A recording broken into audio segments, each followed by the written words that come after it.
अवथी कवन बाबा हथिया से घोड़वा लाल।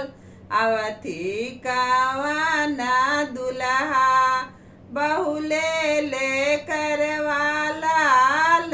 अवथी कवन दुल्हा बहुले ले करवाला।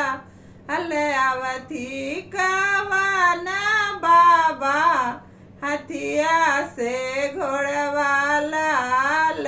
अवथी कवन दुल्हा बहुले ले करवाला।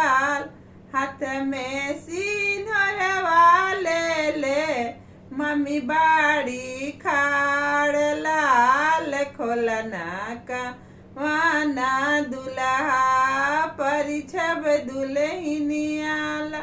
आल खोलना का वाना दुल्हा परिछब दुल्हनियाला। कैसे मैं खोलू मम्मी करवा के फाटक लाल। बड़ी रे सुंदर दुल्हनिया नजरी लागई बुलाल। बड़ी रे सुंदर दुल्हनिया नजरी लागई बुलाल। अवथी कवन चाचा हथिया से घोड़वा लाल। अवथी सुंदर दुल्हा बहु